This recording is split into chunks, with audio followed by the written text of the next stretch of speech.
Sorry একটু late হয়ে গেল। তুমি এত লেট কেন করলে? আর ওই বাচ্চাটা কে ছিল? ওই বাচ্চাটার আমি চিনি না আসলে।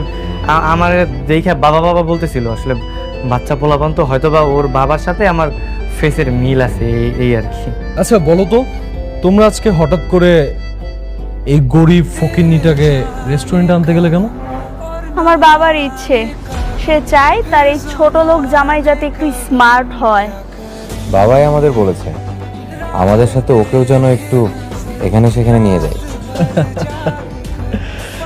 ঋতু, কাককে যতই ময়ূরের পেখম লাগাও না কেন, কাক কিন্তু কাকই থাকে। আর তোমার এই ফকিন্নি জামাই অন্তত আর যাই হোক আমাদের ক্লাসের কোনোদিনও হবে না। কিন্তু কি আর করার, সবই তো বাবার ডিসিশন, তাকে কে বোঝাবে? কেন আমি কি স্মার্ট হতে পারবো না? আমার মধ্যে কি কম আছে? তুই তো বেটা ওদের বাড়ির কাজের লোক। তুই এই বাসন মাজা, ঘর মোছা, রান্না বান্না করা, এগুলো তোর কাজ। তুই তো বেটা হাফ লেডিস। আবার আসছে আলফা ম্যান সাজতে। আলফাম্যান মানে কি? পুরুষ মানুষ, আসল পুরুষ, যেটা তুই না। ভাই, বাসা বাড়িতে কাজ করলে কি পুরুষরা কি হাফ লেডিস হয়ে যায় নাকি? আপনি বলেন পুরুষ পারে এমন একটা কাজ দেন আমি যেটা পারবো না। আচ্ছা তাই নাকি? ঠিক আছে, তাহলে একটা কাজ করি, দেখি তোর পুরুষত্ব।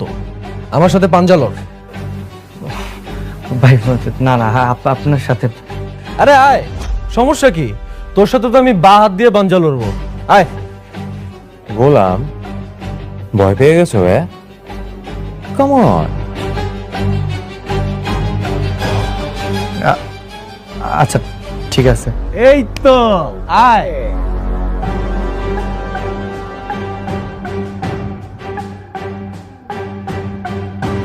গো।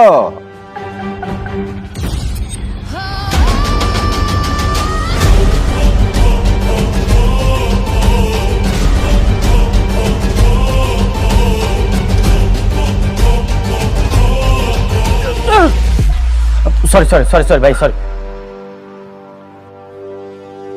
ও মাই গড, তুমি ঠিক আছো? তোমার কিছু হয়নি তো? How is it possible?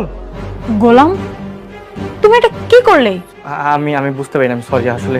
এই চলো, আমরা আর এক মুহূর্ত এখানে থাকবো না।